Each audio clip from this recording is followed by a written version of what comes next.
Cantonese participants hear the interpreter? If so, please give us an emoji or a thumbs up so that we know that you can hear the interpretation.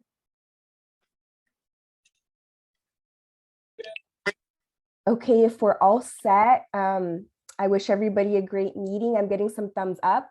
So you can go ahead and assign me as interpreter in a second, and I'll pass it to Molly and Kung.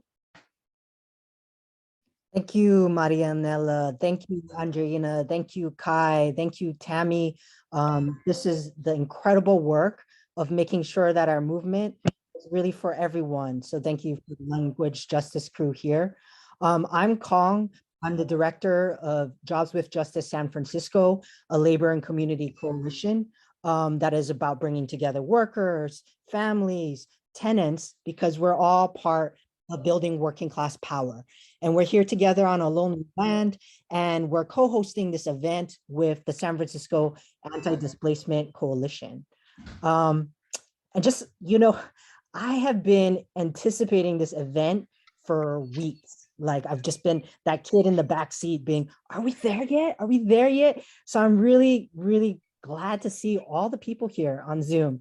And please, I see people already introducing themselves in the chat, folks from La Colectiva, folks from tenants unions across the country. So please say hello, drop your name in the chat, from where you're from, who you're with. And I'm really excited to be here with the strikers, right? That anticipation, I've been inspired by this organizing for the past several months. And in fact, the whole past few years, when I learned that tenants in San Francisco are taking on the largest corporate landlord here, right?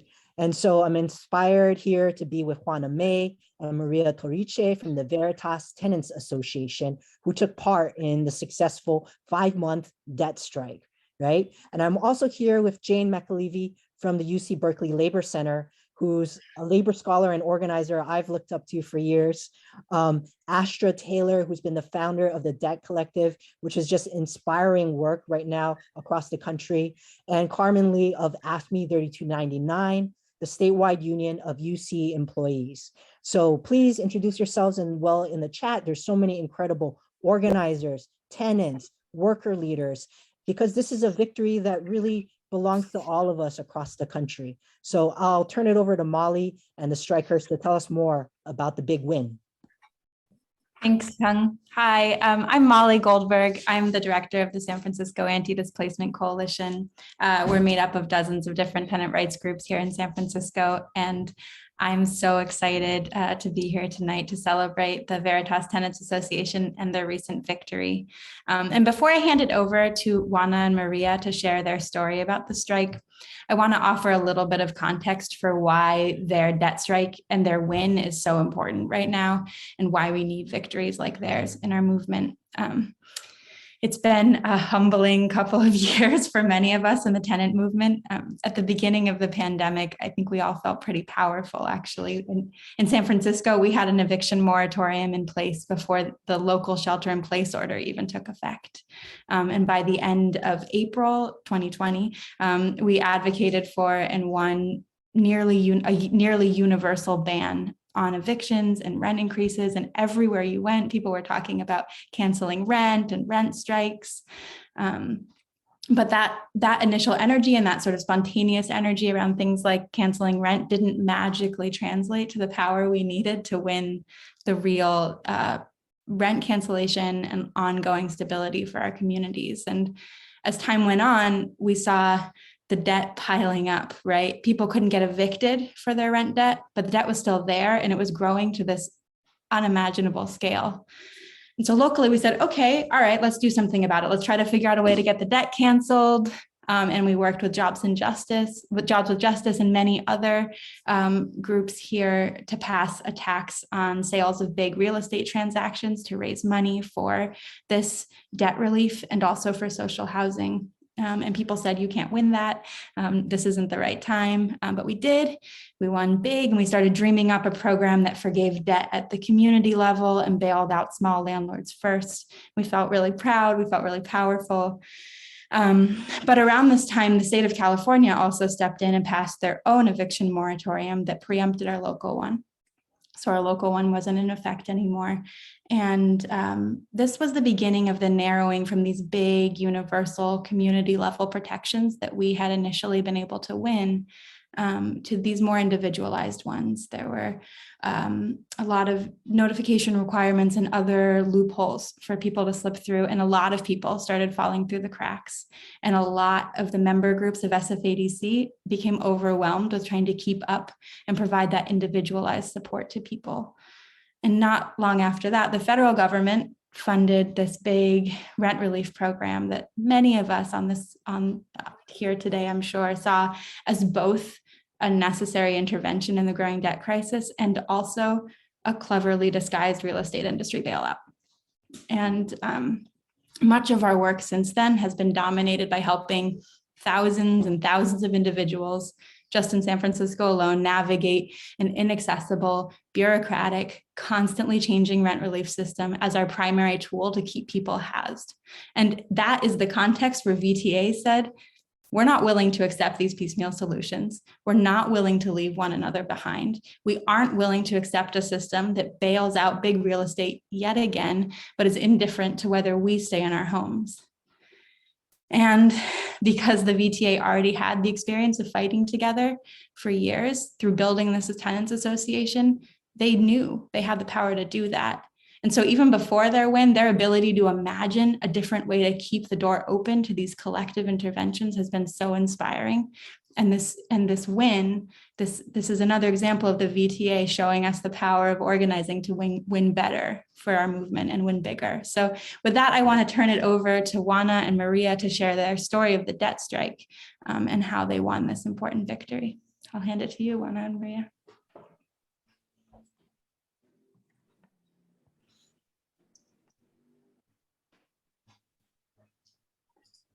And we just have to unmute you first. Perfect. Hola a todos, bienvenidos a este evento esta noche. Estamos muy emocionadas de compartir esta victoria con ustedes. Hola, buenas noches. Mi nombre es Juana May. Yo soy una miembro de la Asociación de Inquilinos. Participé en la huelga. Bueno, mi nombre es María Toriche y yo también soy miembro de la Asociación de Inquilinos de Veritas. Yo también participé en la huelga junto con Juana y decenas de inquilinos. Juana y yo tomaremos unos minutos ahora para contar la historia de la huelga y un poco más sobre nuestra asociación. La historia de la huelga fue la historia de nosotros. I'm sorry to interrupt. Perdóneme por interrumpir. No me habían agregado todavía al canal de interpretación cuando íbamos a hacer el cambio con Andreina. Entonces, hi, I wasn't added to the interpretation channel before we switched with Andreina. Could I please be added?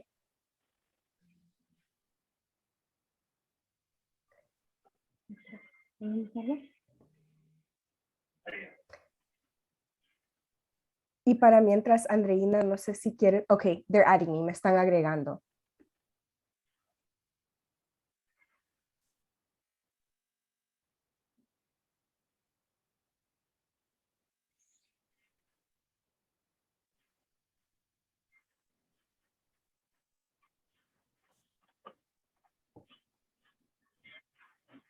Okay, I think we should be all set. Thanks for waiting. Pueden continuar. Pueden continuar. Sí, por favor. Sí. No, este punto. Sí, sí. Bueno, Juana y yo nos tomaremos unos minutos ahora para contar la historia de nuestra huelga y un poco más sobre nuestra asociación. La historia de la huelga fue la historia de nosotros, aprendiendo a usar nuestro poder como inquilinos en deuda. Cuando perdí mi trabajo en un restaurante, al comienzo de la pandemia sentí miedo, aislamiento y depresión. Aunque muchas personas perdieron sus trabajos, yo no participé en algo junto con ellos. A través de este golpe aprendí a usar mi poder. Antes de unirme a la asociación, El año pasado no sabía nada de mi alrededor. Aprendí hablando con los inquilinos y que estaban en la asociación y vivían en otros edificios. Todo lo que sabía antes era que el letrero fuera del edificio había cambiado de una campaña a otra. Yo tampoco sabía mucho sobre Veritas y tampoco sabía mucho sobre mi asociación de inquilinos. De Veritas se ha estado organizando en San Francisco durante aproximadamente 4 años. Nuestro enfoque es organizar cada edificio con una mayoría de inquilinos. Luego los inquilinos de cada edificio deciden sus representantes en la asociación de la ciudad. La huelga no es nuestra primera campaña. Muchos trabajos se han hecho antes por otros inquilinos que no sea yo para llegar a este punto. Debido a que Veritas ha comprado edificios en Oakland, Alameda y Los Ángeles, VTA también se ha convertido en un sindicato de inquilinos en todo el estado. Una gran parte de esta historia es el programa de alivio de alquiler del estado. Cuando me enteré del programa de alivio de alquiler, supe que podía presentar una solicitud por mi cuenta. Todos los huelguistas lo hicieron. Hablamos mucho de eso. Sabíamos que cada uno de nosotros podía presentar una solicitud y potencialmente obtener cobertura. Pero el programa no me enseñó nada sobre mi poder y eso es lo más importante en estos momentos, en esta crisis. Realizamos reuniones mensuales de huelga. Las reuniones fueron en inglés y en español y la gente vino por Zoom, por teléfono y en persona. La huelga comenzó en septiembre, antes de que terminara la moratoria de California. La huelga comenzó con aproximadamente el 25% de los inquilinos de Veritas con deuda de alquiler. En aplicar, teníamos una meta interna de mantener al menos el 15% en huelga, que eran unos 50 inquilinos. La huelga fue una forma de construir nuestro sindicato y aprender sobre nuestro poder. No iba a aprender nada acerca de mi poder como inquilino, presentando una solicitud por mi cuenta y esperando lo mejor. De hecho, sentí mi seguridad al estar con mis vecinos juntos. Durante el transcurso de la huelga, hicimos una desobediencia civil en septiembre. Nos sentamos en el vestíbulo de la sede de Veritas y nos negamos a irnos. Un organizador del sindicato de trabajadores 8299 estaba ahí con nosotros apoyándonos y también estaba una pastora. Lo haría todo de nuevo y fue muy inspirador para mí estar en ese momento. Hemos aprendido a través de esta huelga que nosotros como inquilinos debemos reconocer que el gobierno no nos salvará. Nos salvamos cuando vimos que el gobierno se estaba quedando sin dinero y los grandes terratenientes se estaban aprovechando de planearnos por lo que necesitábamos y que el gobierno no iba a obligar a Veritas a cubrir ninguna deuda. En octubre, después de la desobediencia civil, Veritas envió un correo electrónico diciéndonos que si el Estado no cubría el 100% de la deuda, entonces tendríamos que pagar el resto. También emitieron su primera amenaza de acciones legales contra los huelguistas. Esto era inexplicable para nosotros y respondimos con una conferencia de prensa denunciando las amenazas. Menos de 2 meses después, Veritas hizo concesiones significativas. Primero acordaron cancelar toda la deuda restante para los inquilinos que presenten solicitudes y el gobierno no cubre todo. En segundo lugar, se comprometieron a hablar con nosotros sobre la deuda sombra. Yo no tenía idea de lo que era.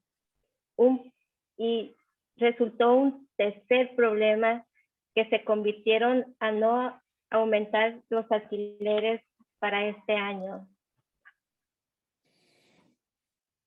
Pasamos mucho tiempo antes del paro visitando edificios en varios con muchos inquilinos que se quedaron sin trabajo, varios como el Distrito de la Misión y el Tenderloin. No teníamos una lista de esos inquilinos, así que tuvimos que construirla desde cero. No encontramos a todos. Veritas dijo que había alrededor de 330, pero encontramos cerca de un tercio y pasamos si podemos lograr que el 25% esté en huelga. Eso podría ser suficiente para obligar a Veritas a hacer algunas concesiones.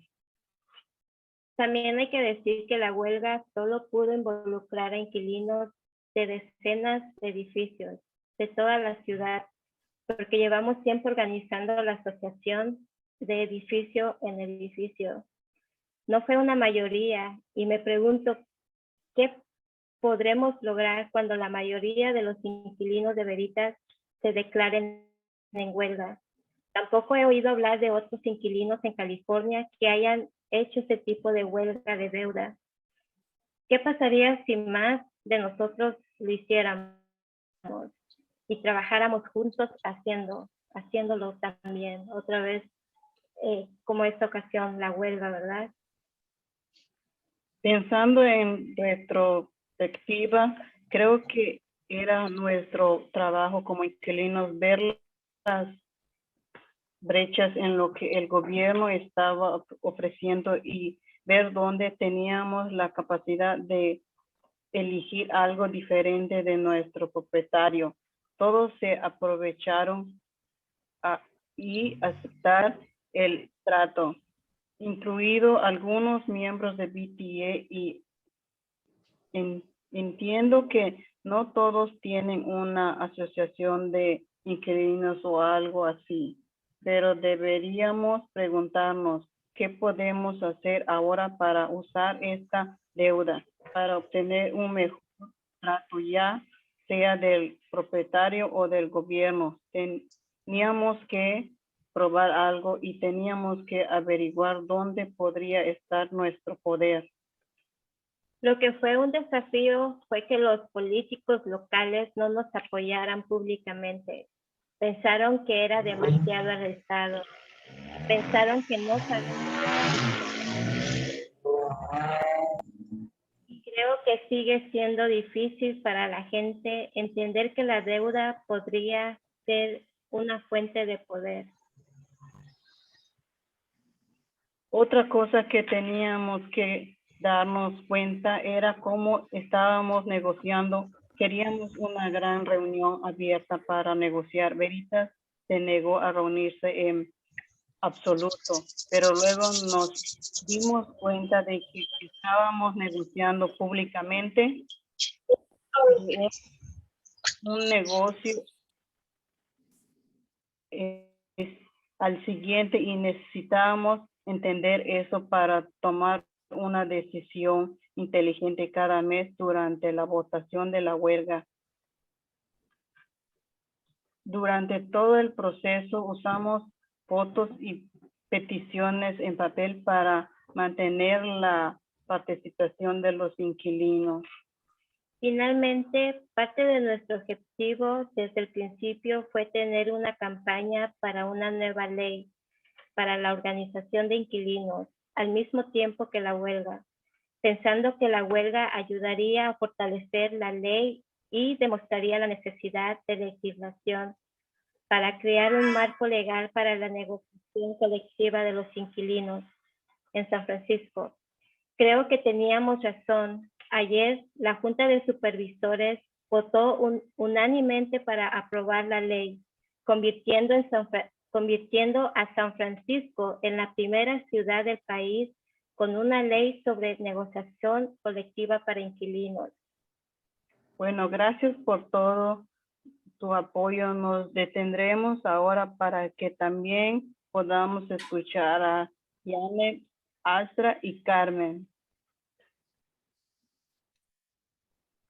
Thank you, Maria and Juana. Wow, what an amazing story and amazing work. And, you know, just Maria, Juana, all the others, they put their homes on the line, right? They put their lives on the line. They took an incredible risk, and they didn't do it just by themselves. They organized and brought others with them, and they stood together and they won. So can we just clap it up, like show your love, give Big Ten, Big Ten, you know, yeah, that's right. I love it. I love it. You know, and you can drop in your chat, you know, shout it out to them, you know, shout out their courage, their tenacity, their fighting spirit. Yeah, that's right. Who here is inspired, right? If you want to add in your chat, you know, anything that you found particularly exciting, share that with folks. You know, while this happened with one big corporate landlord and one fight in San Francisco, this fight goes just way beyond that, right? This is why you are all here. This is an amazing array of people on this call, right? Because debt is a tenant issue, it's a student issue, it's a family and health issue, it's a worker issue. But what we're learning from Maria and Juana is it's not just an issue, but it's leverage, right? And just like our labor, the work that we do to produce value, it can also be a source of power if we organize. And so we have a broad group of panelists here tonight, because whether it's in your home or school or workplace, what we're all talking about tonight is how do we organize and build power in all those places? And it can happen anywhere. And that's why this victory is such a lesson and inspiration for all of us. So I'm gonna let the rest of our panelists introduce themselves and tell us a little bit about how this strike inspires them and connects to the work that they're doing. So I'll start with Jane and then Astra and Carmen, if you can jump in. Thank you, Kang and Maria and Juana. It's just an incredible, I mean, I'm inspired because of the direct action that you took. I'm inspired listening to you talk about understanding that there was a choice of sort of individual, you know, action. You could have filled those forms in, right, way back months ago to like collect your individual rent, but you made a really different decision, right? You got together, you organized, you talked.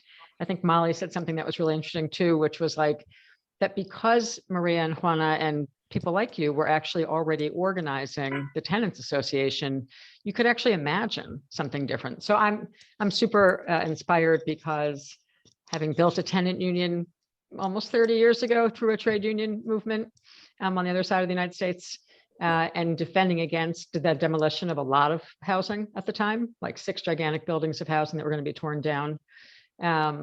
Like my adult life is like waiting for the tenant rights movement and the worker rights movement to finally just marry.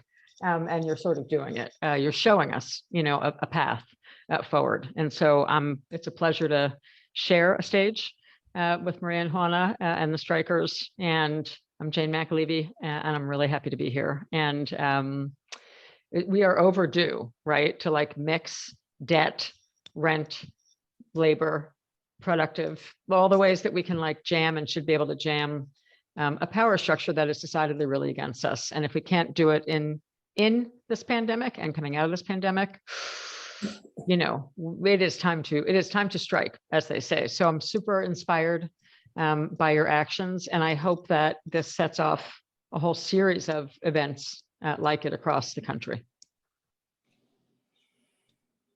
Thanks. Right. Before we move on to the other panelists, I just want to pause and make sure that I saw in the chat that there's been some confusion on the Cantonese line. Has that been worked out? It's all good? Are you giving a thumbs up because it is? Kang? I think Danik checked. I think we're Okay, great. Okay, great. We can move on. Sorry about that. Hey everyone, my name is Astra Taylor. I'm also, like Jane, just so inspired and happy to be here. It was really wonderful to hear about the strike from the inside. Thank you, Maria and Juana. there's so much here. I really feel like I'm amongst comrades. So the Debt Collective is a union for debtors. The seeds of it were planted in the 2008 financial crisis, where we had this thought experiment. What if mortgage holders had been organized before the crash, so that people who had subprime mortgages could have demanded write-downs from the federal government instead of the banks getting bailed out? And here we are, as Molly said, in a different crisis. History doesn't repeat itself, but we see precedents where instead of the big banks getting bailed out, we had astonishing federal spending on corporate debt, companies like Exxon and Walmart, and these roundabout bailouts for creditors, the landlords, as we discussed here, but also the fact that people's stimulus checks, on average, 30% went to pay down debts. That's a bailout for creditors. The creditors should have taken a haircut. So this is a manifestation, I think, what is so exciting about this, of this vision of debt as leverage. And one of our slogans at the Debt Collective has been, individually, our debts overwhelm us, but together they make us powerful, right? That together our debts can be used exactly as we're talking about here as leverage. So we have been doing that at the Debt Collective.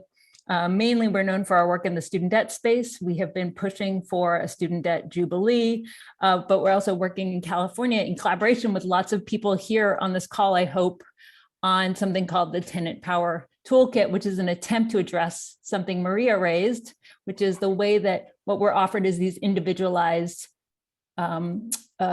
means of sort of disputing our debts or trying to get help that don't teach us about our power. But the truth is we need help, right? And we deserve relief. So how can we provide resources to get people the aid they need, while also making clear this is a collective political struggle, and that we can, if we get organized, which is going to be the phrase, if we get organized, we can win so much more. So I will put that in the chat. Thank you so much, y'all. Thanks, Astra. Carmen.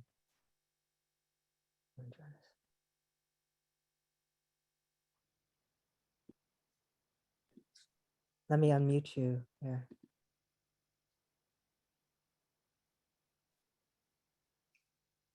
Okay, can you hear me now? Thanks, great. My computer is kind of frozen there. The participant window is open. But anyway, hi everybody, I'm Carmen Lee, and I'm a service worker at the University of California in San Francisco. And my union, AFSCME Local 3299, we represent service workers and patient care workers across the state of California, like the VTA is now representing tenants across the state of California. So I'm super inspired to be here today because of the courage of the VTA strikers. And I really feel that it's a fundamental to one's security to have a home and a job with good wages and good benefits. So I'm passionate about those things, and AFSCME 3299 is dedicated to forming community alliances that address our members' whole lives. And like Jane said, the marriage between labor and tenants is super, super important. So the wins and the progress of the VTA and of my union show that when we come together and fight, we can certainly win.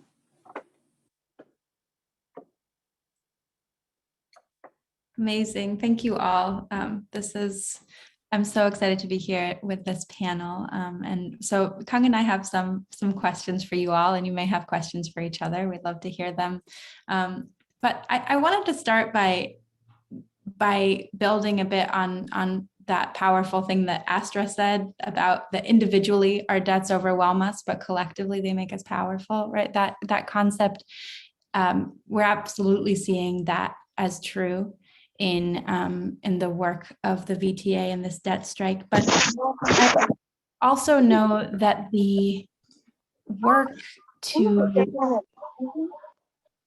get there is not easy, right? And everywhere around San Francisco, everybody was trumpeting the message: you have to apply for rental assistance. Rental assistance is how you'll get out of this mess. This is how to protect yourself. And I I imagine that those conversations with your neighbors to get people involved in this strike were difficult. And so I want to hear from you, Maria and Juana, a little bit about what did those conversations actually look like? How did you move people from the experience of experiencing the debt alone as a burden to understanding the collective power and working together around your debt strike?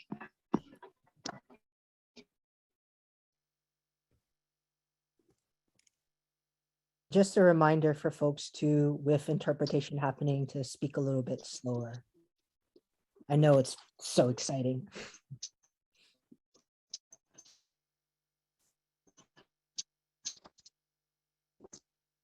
Ok, una de la forma en que nos organizamos fue tocando puertas, haciendo llamadas, invitando a las personas a que vinieran a las juntas por Zoom, hacíamos reuniones en la oficina de la asociación y muchas personas cooperaron, venían, dábamos nuestro punto de vista, pero más bien viendo qué podíamos hacer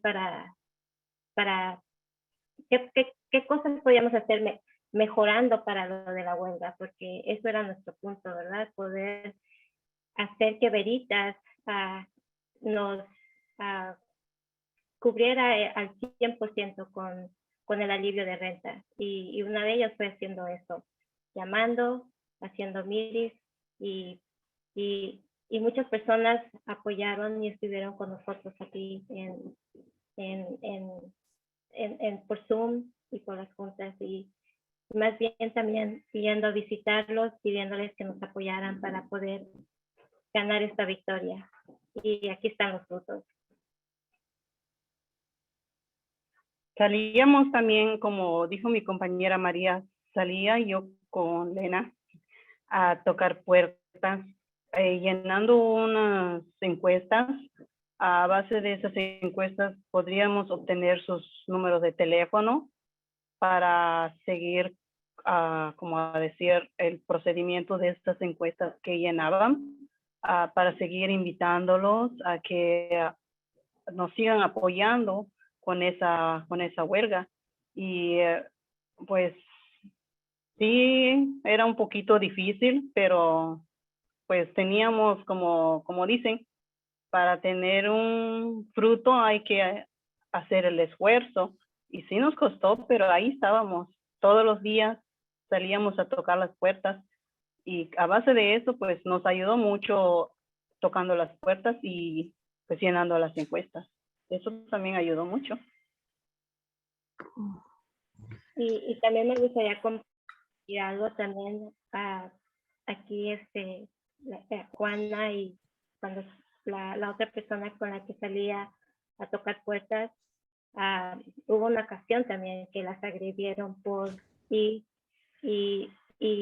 tratar de ayudar a las personas que se unieran, porque muchos pues estaban con el miedo de pensar que podían desalojarlos. Entonces el propósito de nosotros era poder decirles que no estaban solos, que había una asociación que estábamos tratando de luchar para que Veritas perdonara la renta. Y mis compañeras en esa ocasión sufrieron este ataque por uno de los vecinos que se molestó porque no quería que se les diera esa información. Entonces, fueron muchas cosas, como dice Juana. No fue fácil, pero estamos contentos de que se ha logrado el propósito de cuando se empezaron a hacer las reuniones de poder ganar esta huelga. Y como dije al principio, ¿verdad? Ahora se está viendo los frutos. Y no nada más por parte de nosotros, sino de todas las personas que estuvieron apoyándonos. Y les damos las gracias por todo ello.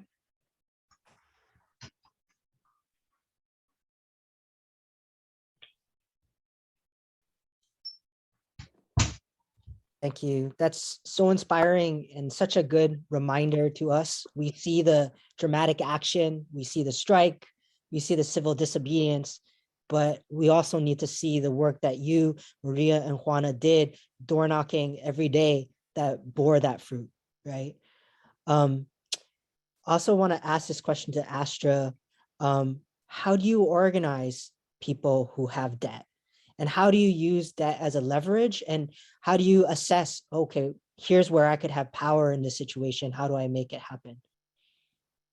I wish I could give the definitive answer, but I think that's why we're here learning from each other, because there's actually so many ways to organize around debt. One point I try to make is that debt is not its own issue area over here. Like, oh, we have other things we care about, and here's debt. Debt is woven into all of the movements we're already part of. Debt is a housing issue, right?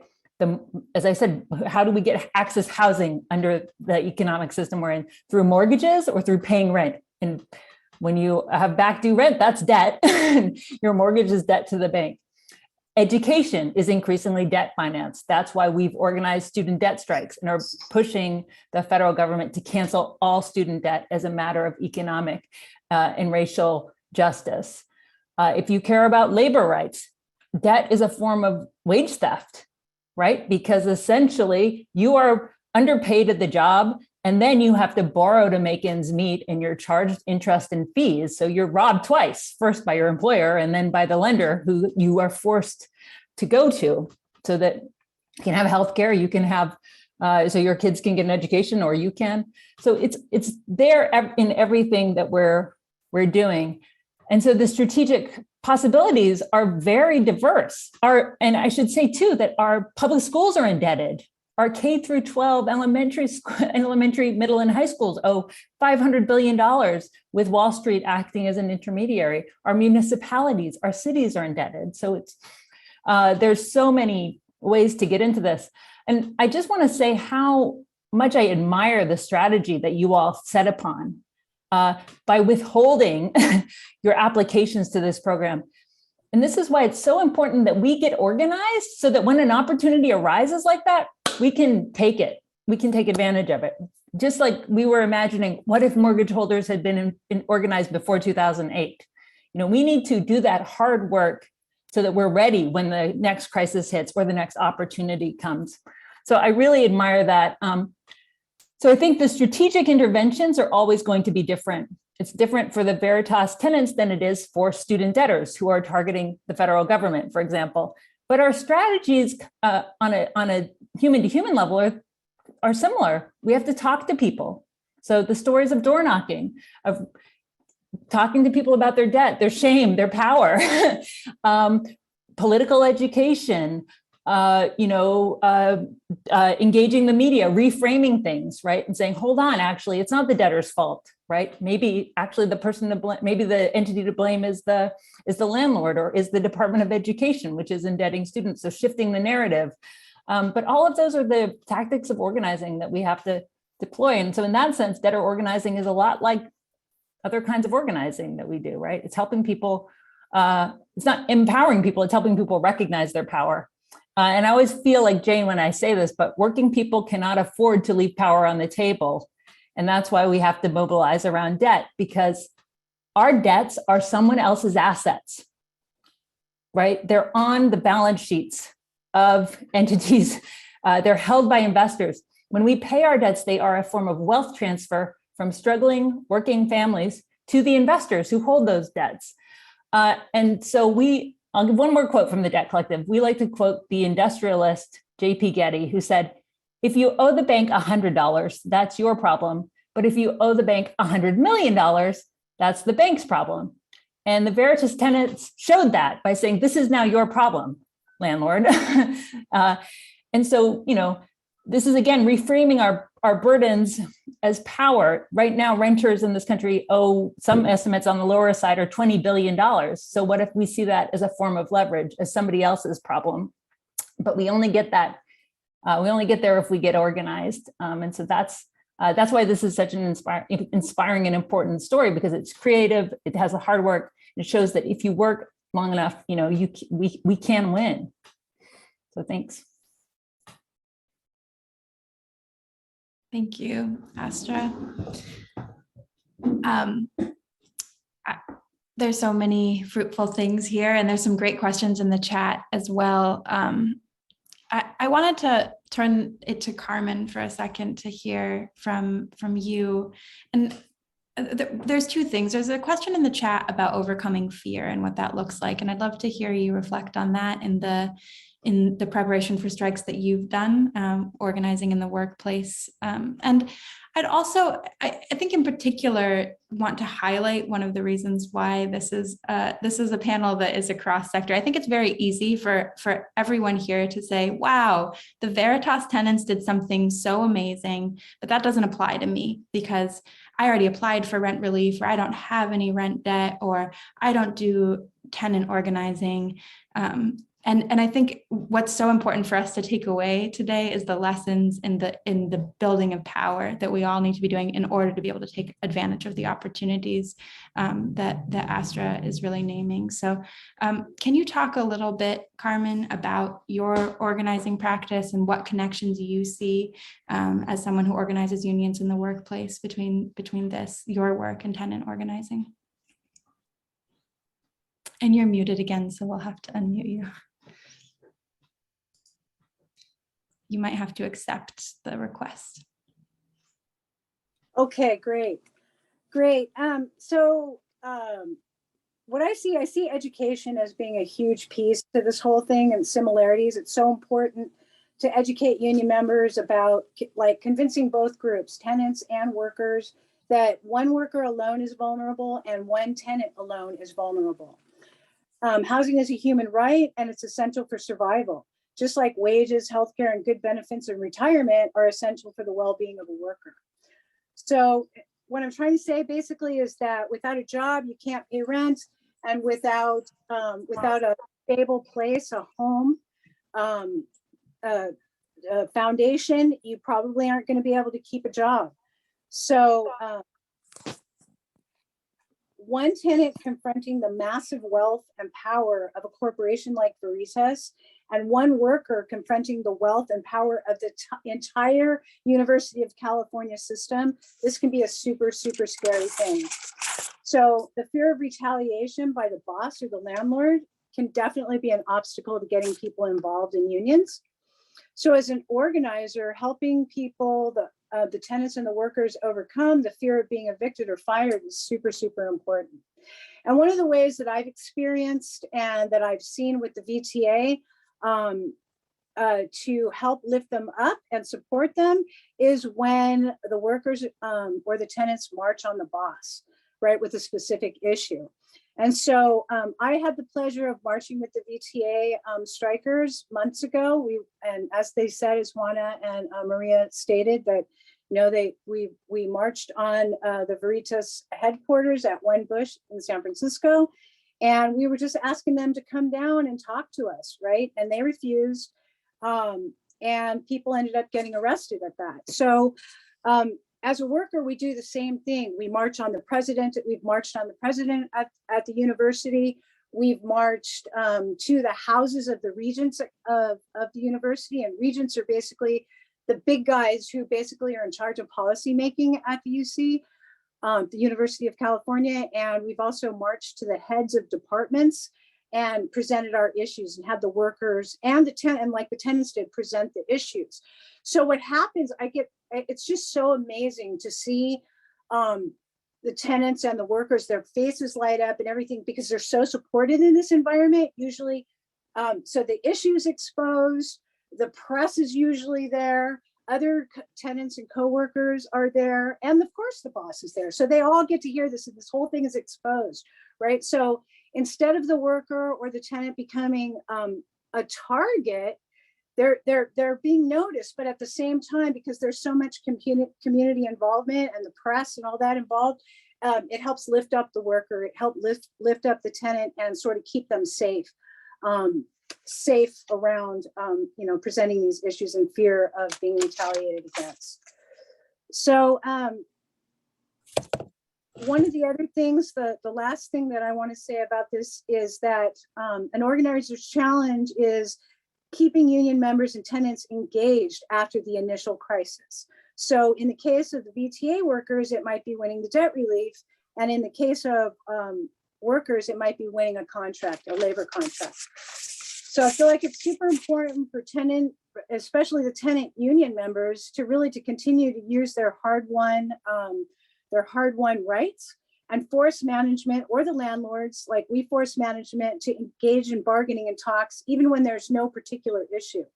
So coming together with the boss just to discuss the mood or the temperature or the or what's going right, what's going wrong, even if we don't have a specific issue. So keep it present and continue, get them used to talking with us, right? I feel like that's really important.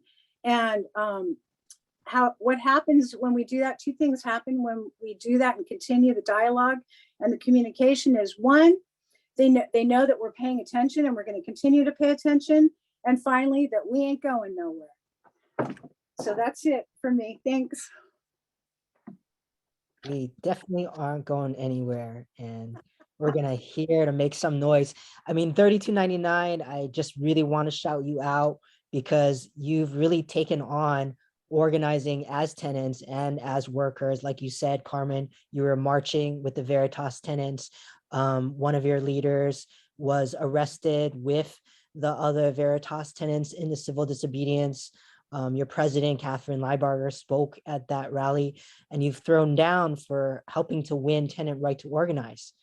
And this brings me to you, Jane, actually, because I think a lot of inspiration for us at Jobs with Justice is about thinking about whole worker organizing. And I remember reading the Stamford, Connecticut organizing wins back in the day, and it really opened my eyes to thinking about, wow, how do we organize workers who are tenants? How do we organize tenants who are workers? And both at the sort of personal level there, but also what does it mean for labor unions and tenants unions to get together? What can we do if we bring those forces together? And win more, right? I mean, Maria and Juana have kicked us off on like how we win, and Carmen has continued that theme in terms of 3299's work in the University of California and beyond.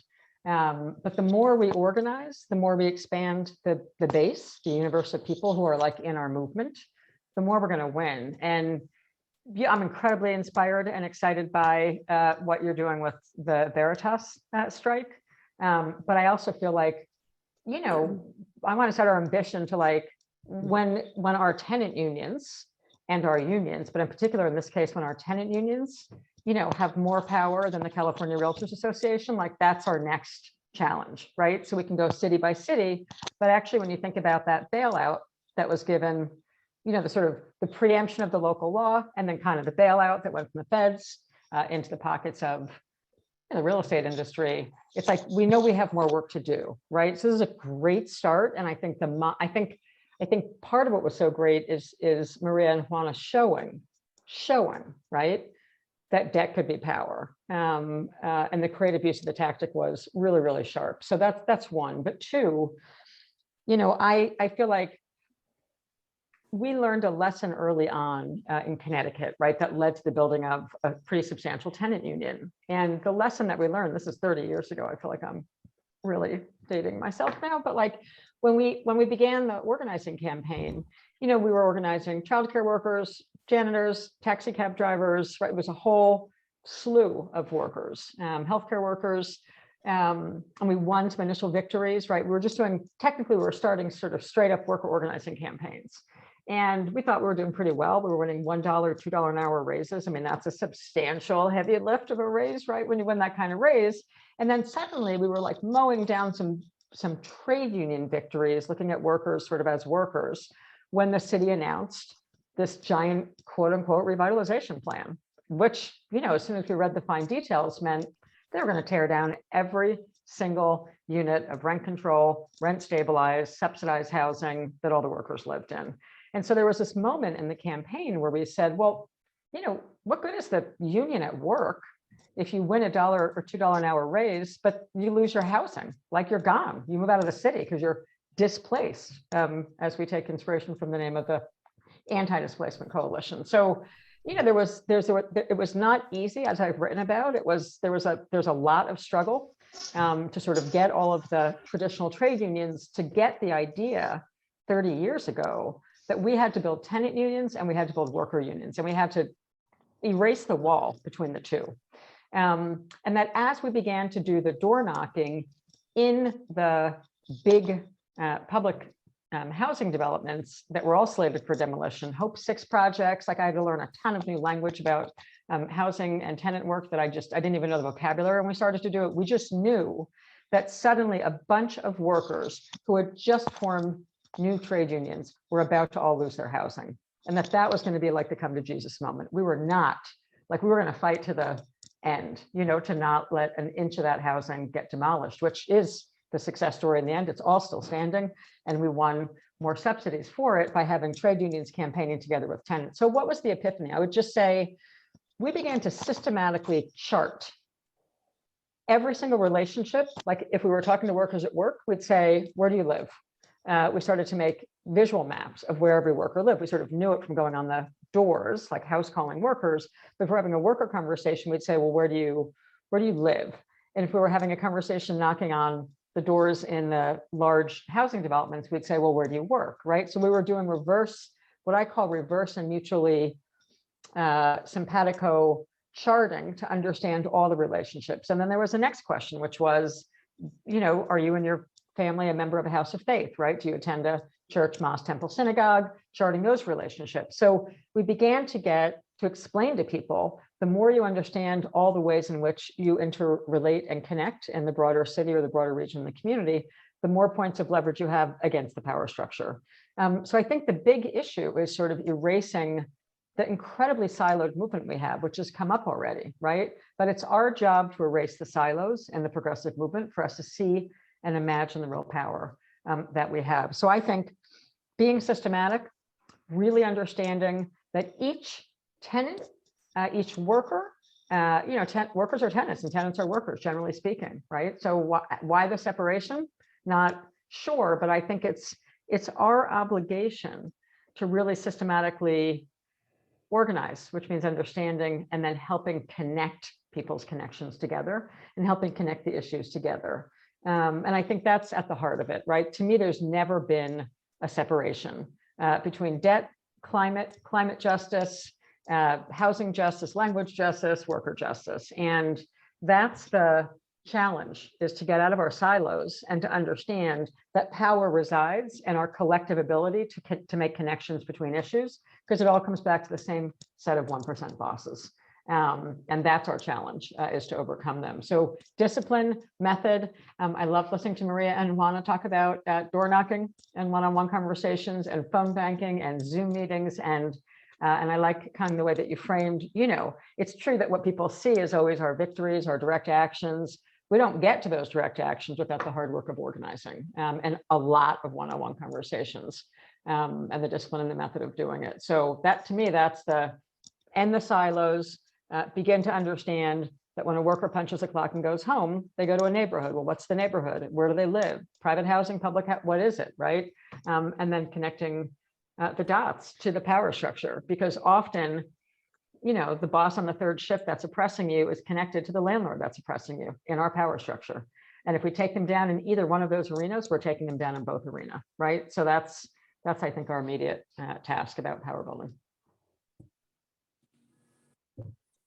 Thanks, Jane. I think that's a great segue to a question I have for all of the panelists. And before I ask it, I just want to invite all of the participants here, and there's so many of you from all over. I'm so excited. We've seen a couple questions in the chat and we're tracking them, and we want to start to open it up for more. So if you could drop any questions you have for our panelists in the chat. We have folks who are monitoring the chat to pull some out to ask. But while you all are doing that, I'd be curious to hear from the panelists, building on what Jane just said. Can you talk a little bit about what lessons you think this strike, the successful Veritas Tenants Association debt strike, has to offer for our organizing in an ongoing way?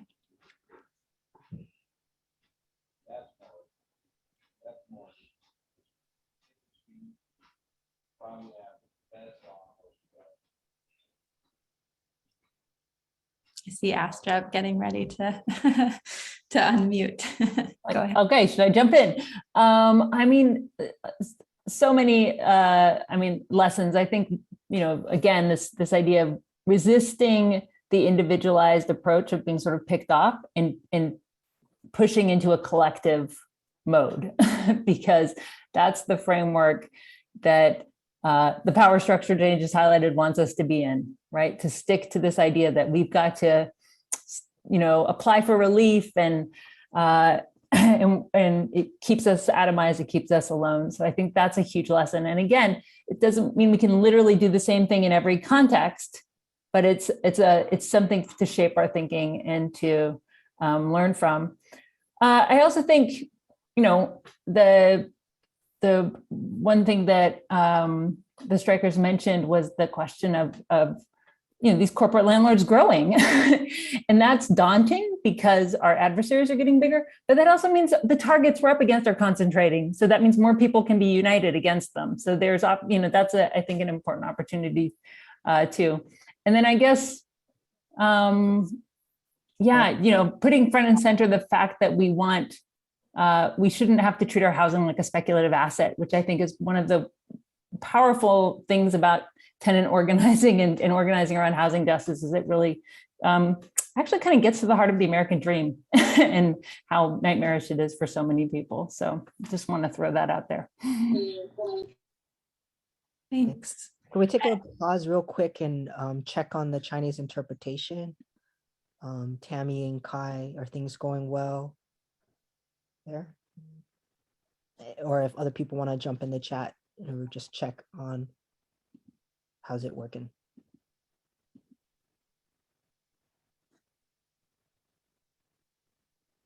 Okay, it's good now. Good? Okay, thanks.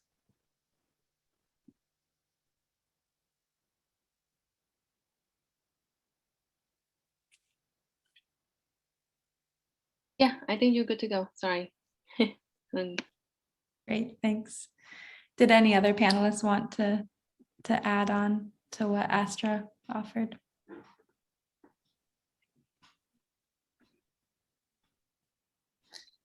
We also have some great questions in the chat. In particular, we see a question from the Los Angeles Tenants Union, specifically for Juana and Maria to talk. It says that they'd like to hear about the meeting with Veritas that eventually happened. So I think this is getting at what did negotiations look like with Veritas? What goals were you going in with? And what did it feel like to be in that meeting? What surprised you about it? And maybe I'll add to that, and just, can you talk a little bit about what your strategy was in approaching, how did you get Veritas to the table? I think we've heard a lot of that through your debt strike and actions, and then what was on the table once you were there?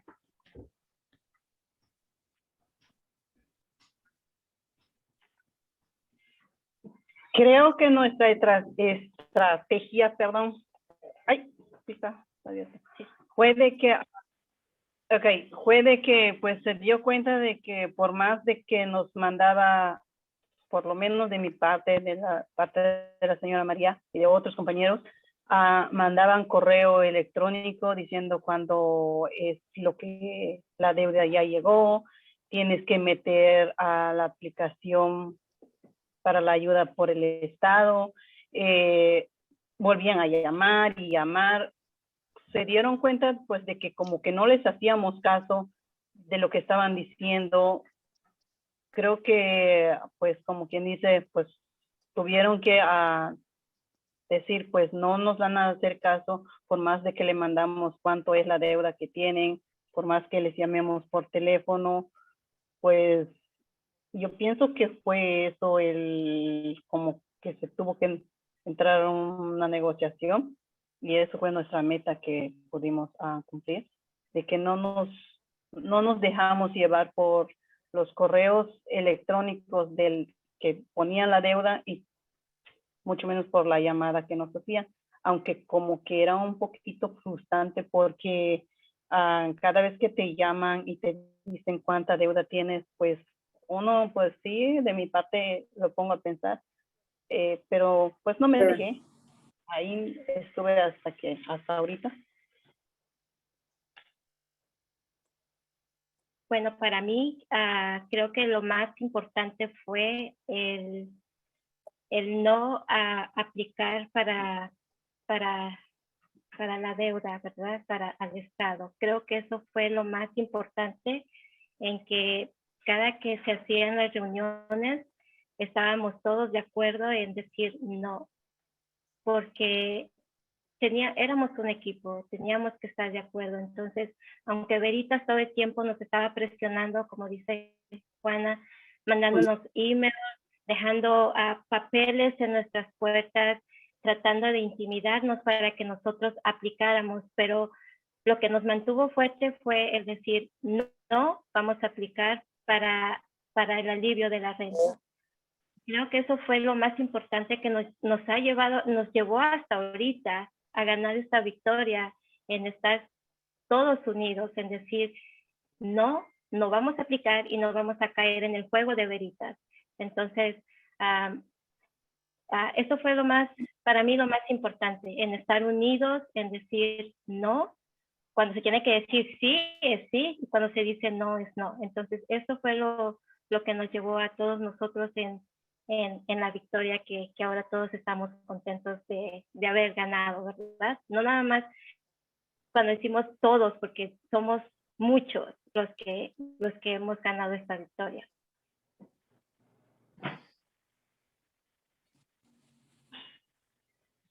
Y una de las frases que me encantó de Astra fue de que si nos organizamos podemos ganar muchas cosas más. Eso es increíble, es una gran frase que debemos de tener todos en nuestra mente, de que si somos unidos podemos lograr, como dice, muchas cosas más.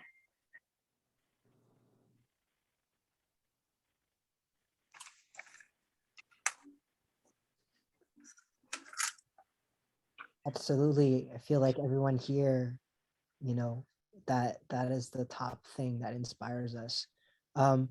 Astra, I saw you had a question. Do you want to ask it? Yes. So in the planning conversations and reading about the strike, I learned that you all were talking about what you called shadow debt. And this is really important because we see this in other realms. So I was wondering if you would talk a bit about it. And how, for example, it made me think of how so much of what we call credit card debt in this country is actually healthcare bills, people putting their ambulance rides, their emergency room visits on their credit cards. And so I thought it was really interesting. I'd love to hear somebody talk about that.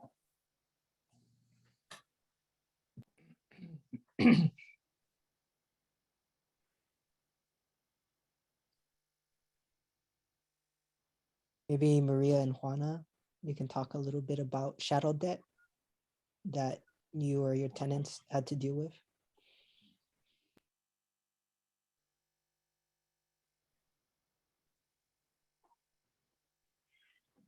Bueno, cuando decimos deuda de sombras, nos referimos a cuando hay personas o inquilinos pagaron con sus cuentas de ahorros, pidieron préstamos o estuvieron aplicando a tarjetas de crédito, más bien, ¿verdad? O en el banco pidiendo préstamos para poder pagar su deuda de renta. Entonces, a eso era lo que nosotros decíamos deuda de sombra. Gracias por la explicación. Es un placer. I see another question in the chat, which is, can you talk about the win of the right to organize here in San Francisco? And there's a link because this win just happened on Tuesday. I mean, it's been years in the making. I remember going up with Housing Rights Committee members to Sacramento when Senator Durazo was trying to do this at a state level, and finally brought it all back here to San Francisco and had a vote at the board, 11-0, unanimous, in favor of the tenant right to organize. And, you know, a bit about the rights it gives is like the recognition of a tenants union, the ability to go in and knock on doors for organizers, and the forcing the landlord, like the struggle here, right, to get Veritas to even meet, like forcing the landlord to have to meet and discuss like living conditions, rent, habitability. So that was a big legislative victory that came out of an organizing push. I don't know, does anybody else want to comment on that? Jane, you have something? Yeah. It's just so inviting. I was going to make this comment earlier about lessons, but I think it really relates to this point too. You know, when we win legislation like that, or when we win a union contract, either legislation or a union contract, it's a piece of paper. And what it takes to enforce a piece of paper is a powerful organization, right? So one lesson to me is what you've won, what you've achieved, both in the strike itself, which was like immediate victory, right? And super exciting, right? The work that Maria and Juana keep describing, the hard work of organizing and creatively changing debt into power, as opposed to debt, you know, shame, which the rich love to do to people in this country. So, but I think that a real lesson is, on the one hand, great measure of the power of the strike, that it led to an outcome like legislation, you know, but when we win a tremendous union contract, the very first thing, or, you know, within a week or two, the boss turns around and tries to punish us somehow, right? And they try to make, they try to nickel and sort of dime you after you have a big victory. And so the organizing can't stop. In fact, it has to continue, and then it has to grow. First of all, because we need that law passed statewide in California, and then we need that to be federal legislation, right? So the way we're going to get there is to keep organizing. But the real lesson is we can't stop. We can nap, we can take a break. I always say after a big victory, you can take a break for, you know, a week or two or three. But the more people who are involved in the organizing, the less individual burden there is on each individual actor, right, in a strike or an organizing campaign. But the key lesson is, you know, when I'm working with workers, I tend to start out in the beginning by taking a union contract and either burning it, if it's safe, or ripping it up in front of them. And I say, this is what the boss thinks of the law you just passed or the contract you just passed. Because unless you can enforce it, it's not going to mean that much, right? So that to me is it's like a really, since we're making analogies to the right to organize or right to housing, you know, negotiations in parallel to union law, a lot of laws, but unless we enforce them, they're not meaningful, right? And enforcement of every law is about powerful organizations forcing the enforcement of the laws that we win. So that's my main. I'm excited about the law, but since we already have a lot of those laws guaranteed, quote unquote, guaranteed, you know, under labor law, we know that it doesn't matter unless the workers are strong enough to force the boss to adhere to the law. So you're going to have to hold their feet to the fire. By building even more of a strong tenant union and union movement in the Bay Area. It's very exciting. That's all. Thanks, Jane. I think that's a perfect invitation for the VTA to talk to us about what are the invitations for us to support the implementation of this win, right? How can we back up this victory and make sure that Veritas really does come to the table around the shadow debt like they committed to, that they really honor their commitments? What do you all have planned next?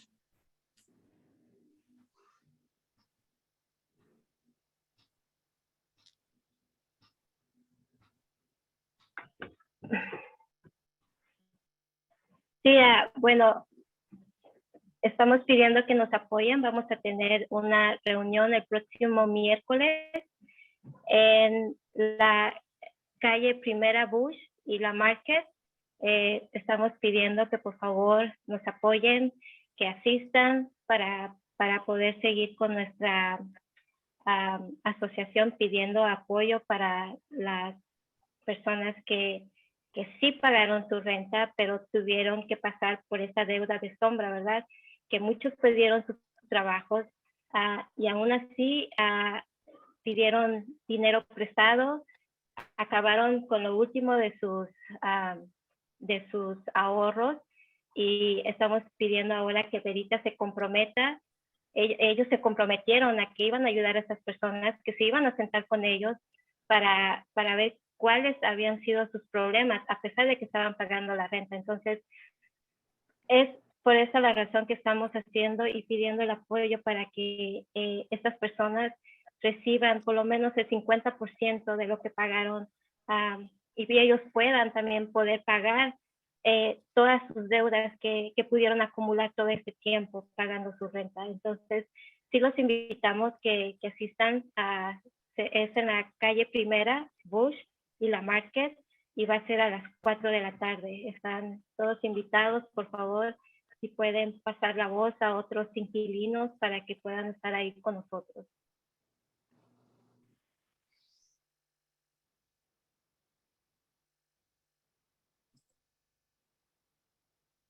Si puedo decir algo al respecto. Mi nombre es Juan. Es la primera vez que asisto a un video chat de esta clase y me he dado cuenta de que pues personas como yo, que como dicen, que han estado pagando a base de sus ahorros y tal vez prestando dinero. Me imagino que no soy solo yo el único que está en una situación así. De hecho, he estado averiguando un poco con respecto a esto y me he dado cuenta de que hay muchas personas que pasaron por la misma situación que yo. A lo mejor en el principio es bien difícil tomar una decisión y decir, ok, pues voy a tomar parte en esta cosa, ¿no? Pero cuando uno ya se mira, como decimos allá afuera en la calle, a palitos, es cuando empieza uno a tomar decisiones de las que arriesgándose tal vez con un poco de miedito, que lo obliga a que no lo haga. O sea, se anima y no se anima, ¿verdad? Entonces, pienso que muchas de las personas que están pasando por la misma situación que yo, de alguna manera se van a ver beneficiados con esta nueva proposición, digámosle. Tal vez no es proposición, sino que es una ayuda. El logro que ustedes han hecho, pues va a beneficiar a muchas personas, como en mi caso. Y yo creo que tomé la decisión correcta al unirme al grupo. Tal vez, como dije al principio, con un poco de miedo.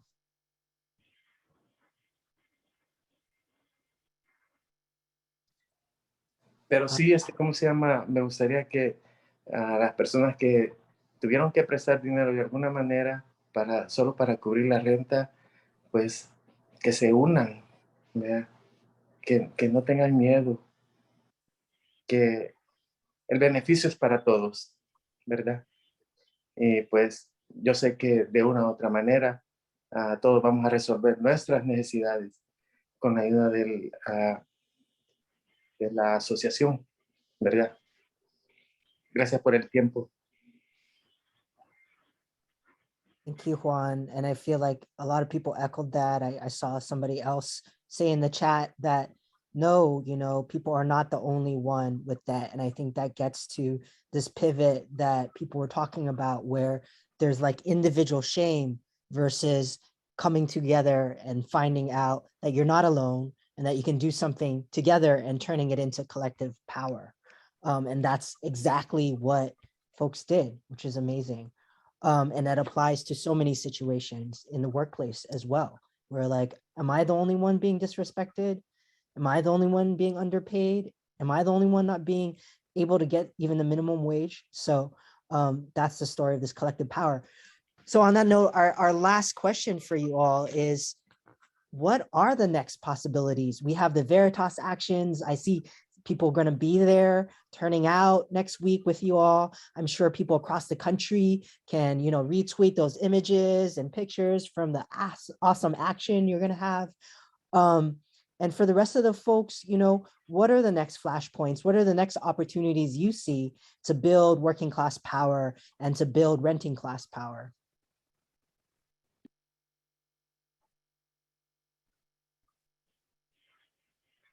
I'm going to jump in because I don't want to be the last word. But I do want to say that we know that rents have gone up on average nationally by what, 17%, 18%, 25% is the statistic where I am in the last year.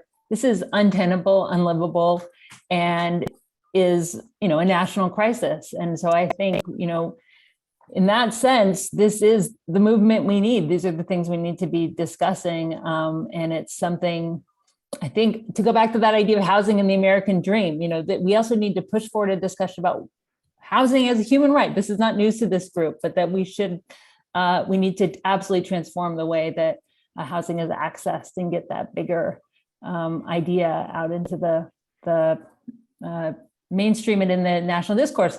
I know it's a small example, but for me, just being part of the movement to cancel student debt. In 2012, we protested. We had the first protest saying, cancel student debt, make college free. We have all of the newspaper articles of them mocking us and saying that, it will never happen. That will never be a realistic demand. The government will never cancel people's loans. We've won billions and billions of dollars of debt cancellation to date, and we're coming for all of it. So we can really, we need to push those big, bold ideas that people, they laugh at you, whatever it is, they ignore you. You organize, you organize, you organize, you organize, you organize, you win. Thank you. We're coming for you. I like that. Carmen, Jane, and folks in the chat too, please share what's your commitment coming out of this? Where does this inspiration lead you? Where are you going to put in your efforts? Whether it's an action next week or anything else in your city. I just someone just went to it in the chat, and for me, it's like the next step is we really have to figure out how to tax corporations and the rich in a way that we haven't done in a very long time. Because so much of the pushing, so much of the medical debt, so much of the debt that's going in, that's becoming the shadow debt, if that's the language that we're using, right? So much of that is because of the excessive power of a very small elite in this country, for whom we really should be handing out, the proverbial pitchforks at this point. And I think they're getting nervous, and I think that they should be, but we are far from being able to tax them yet, right? Sometimes I joke, if we could just go back to Ronald Reagan's tax structure, right? That's embarrassing to me, that under Ronald Reagan, if we think way back in the Wayback Machine, right, the corporate tax rate was significantly higher. So I think at the root of a lot of this, right, is that we need more power. That's why we have to get out of our silos. That's why we have to see the connection between all the issues. And the connection between all the issues are people. It's just human beings, right? We are the connection between the issues. We have polluted water, lead paint, shadow debt, crappy jobs, bad bosses. It's all the same people at the top. And so building the kind of power that's going to let us retax super rich people and retax corporations is the power that I think that's where it's got to go. In terms of the ultimate work, is to just eliminate all this debt, right? I mean, that's the jubilee we need, is to forgive a ton of debt. And I know that I'll just close by saying that I've just obsessed in the last few weeks by looking at a series of polls, and anyone who knows me knows that I'm not necessarily a big fan of polls. I like organizing in one-on-ones and talking to people instead of polls, but the polling on canceling student debt at this point is off the charts. It's literally like how Biden possibly stands a chance of holding the House or the Senate, or like the entire future of the country right now. In some ways, electorally, in part, rests on, do the Democrats just get it together finally and realize that canceling student debt is going to be the biggest, all the polling is saying it's like the biggest motivation for why people are going to come back and vote in the midterm elections, right, which are just super important. So I think it's gone from an impossible demand in 2012 to it's the overarching reason why there's an enthusiasm gap right now among quote unquote Democratic Party voters when they're looking at the 2022 election. It literally comes down to this issue. If Biden would keep one significant promise. This is the one that families across the entire country say would create a huge relief in their lives. So we know that that's the beginning. Shadow debt and the cancellation of rent and shadow debt in the Veritas is like another just extraordinary example of this, and we have to keep it going. And I really applaud Maria and Juana and everybody in the Veritas Tenants Association, housing rights, anti-displacement, all of it. Like, keep going. Great work. Carmen, do you have anything to add? Gracias. Tenía una pregunta. Amita, una miembro de la colectiva quiere hablar. No sé si es el momento ahorita, pero ya tiene rato con su mano levantada.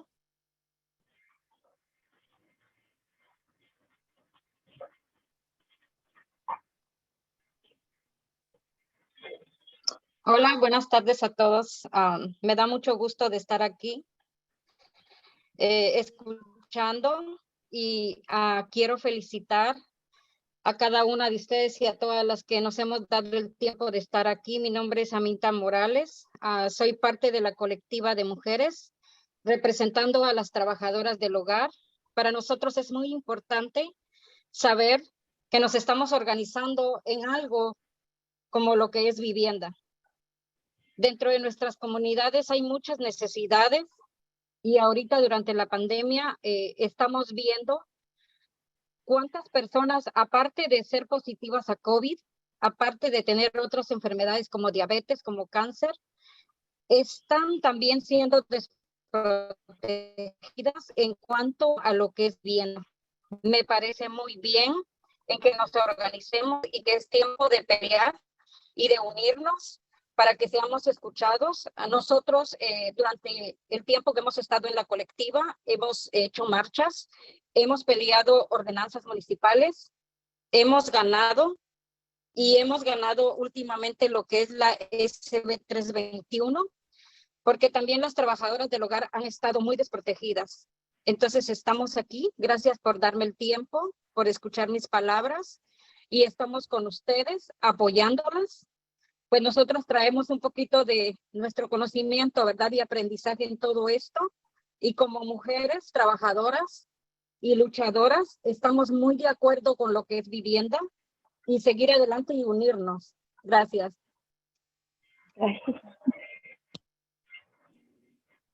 Thank you. I've seen so much La Colectiva members. Yeah. And they have been building power and making big wins, winning paid time off for domestic workers, making sure that workers aren't excluded. So big victories there as well. Well, one last piece, actually, besides your own commitments to organizing, being able to like get into this exciting moment around student debt organizing, you know, getting out there, continuing this fight for Veritas, tenants, being able to organize, use the tenant right to organize, not let it just be a piece of paper, as Jane said, that we just tear up, right? Like, let's use it. Let's be on those picket lines with 3299 and other unions. I just was at an action today. Like, there's real fights that we're all going to go forward and do. And this is a way of building power. And then the last small piece is we have an evaluation form. And I know this is maybe not this is like the ongoing work that bears fruit later, but we need to learn from each other. We need to evaluate, we need to keep going. And so, you know, take a couple more minutes to fill out that eval form. If Danik or Brad, you want to share that with folks. And, you know, I'm so excited to be in the space to learn and grow and organize with you all.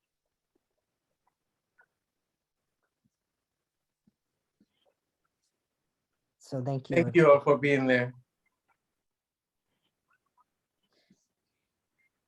Thank you. I'm dropping the form again.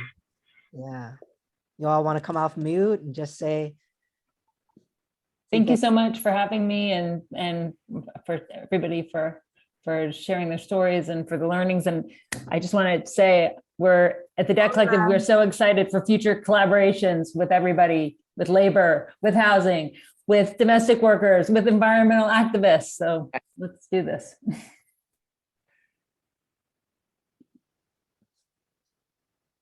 Yeah, I think there's going to be a lot of strikes coming up. So I just think I just want to build on what Kung said. We know the grocery store workers are going to be up next, like the West Coast.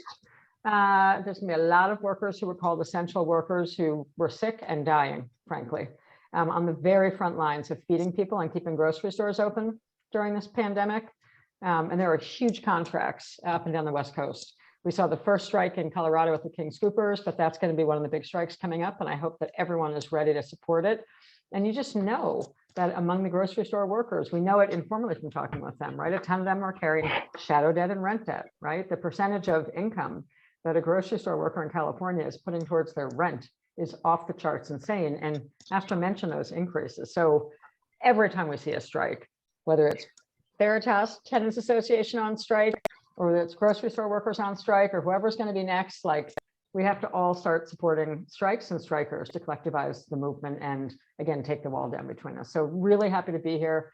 A pleasure to hear from Maria and Juana directly, and Jobs with Justice and 3099 and anti-displacement housing rights. All the work that you're all doing is fantastic. And we're happy to support it in all the ways that we can. Yeah. And thanks again to Maria and Juana. You guys inspired us to get together. So shout out to y'all. Gracias. Sí se puede. Sí se puede. Sí se puede. Sí se puede. Gracias. Sí se puede. Gracias. Muchas gracias. Bendiciones. Gracias. Gracias. Buenas noches. Nos vemos. Sí se puede. Goodbye. Se Thank puede. you. Bye, everyone. Thank you. Buenas noches a todas. Gracias. Buenas noches. Thank you. Bye bye. Thank you. Bye. Bye. Gracias. Buenas noches a todos. Gracias por la invitación. Thank you. Bye bye. Hey, Danik, I think Thanks, panelists. You guys are awesome. It's late where I am. This was awesome. Really impressive. Thanks for having me. Thank you so much. Stay in touch. Okay, bye y'all. Bye. Thank you. Bye-bye. Bye. Bye-bye. Bye, everyone. Danik, the eval form needs Yes, it's fixed. Brad fixed it. okay, great. Yeah. And I will send it out to everyone's too. Yeah.